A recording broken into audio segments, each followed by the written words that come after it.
Guys আপনারা দেখতে পাচ্ছেন আমাদের ঠাকুমারা বলছিল নাকি নদীর ধারে একটা পাকার বাড়ি আছে, ওই জন্য ওরা নাকি মেয়ে আর একটা ছেলে থাকতো, ওরা বিয়ে হয়ে গেছিল, ওরা মারা গেছে, ওই জন্য আমরা দেখতে যাব।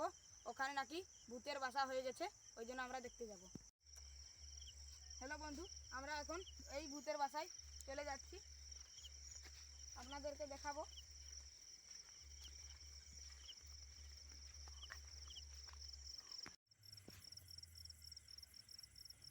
এটা লাইটটা যাচ্ছে মনে হয়।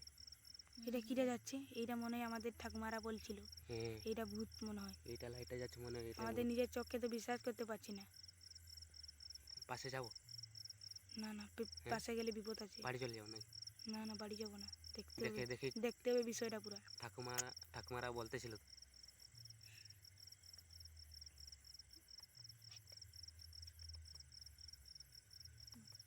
দেখুন এইটা মনে পুরো ভূত আছে, ভূত আছে আছে মনে। আমার ঠাকুমারা ঠিক বলছিল, ওই যে পাকা বাড়িতে ঢুকে যাচ্ছে, এই যে ঢুকে গেল। এইখানে ভূতটা ছিল, কোথায় গেল? এ বাবু একটু লাইটটা মারতো।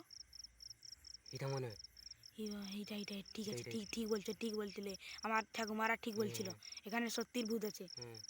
সত্যি ভূত আছে এখানে। বাড়ি পালিয়ে যাও নাকি? না না, বাড়ি গেলে হবে না, পুরো বিষয়টা আমাদেরকে জানতে হবে। আমাদের ঠাকুমাদের ধন্যবাদ জানাতে হবে আমাদের এই ভিডিওর জন্য। না পাশে গিয়ে দেখবো, পাশে বাড়িটা দেখবো গিয়ে দেখতে হবে পরে। ভূতটা একটু পালিয়ে যাও,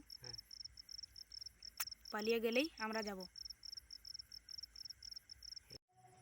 দেখতে পাচ্ছ এই যে ভূত বসেছে, আমি তো ভয় খাইয়ে দিচ্ছি।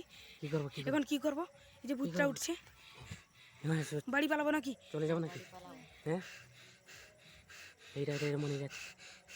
এই ভূতটা ঢুকছে, এই যে ঢুকে গেল। এখন আমার পাকা বাড়ির উদ্দেশ্যে যাব। কি হয় দেখা যায়, পাশে যাবো, দেখি কি হয় দেখা যাবে। এখন কি হবে?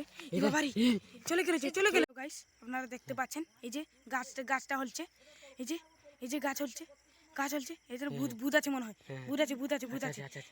ঠিক আমরা এখন পাকা ঘরের মধ্যে প্রবেশ করব। ঠিক হ্যালো গাইস, কিটা রয়েছিল ওর মধ্যে। আমরা যাচ্ছি একটু হেঁটে। আমাদের বন্ধুরা খুব ভয় খেয়েছে, আমিও খেয়েছি, কিন্তু একটু সাহস করে যেতে হচ্ছে। দেখতে পাচ্ছ আমরা আজকে পূর্ণিমা রাত বলে জানি না, ওই জন্য ভুলে চলে এসেছি। এই দেখো পূর্ণিমা রাতে চাঁদ উঠেছে, কালকে উঠেছিল না। আমরা নেক্সট ভিডিওতে আসবো কালকে।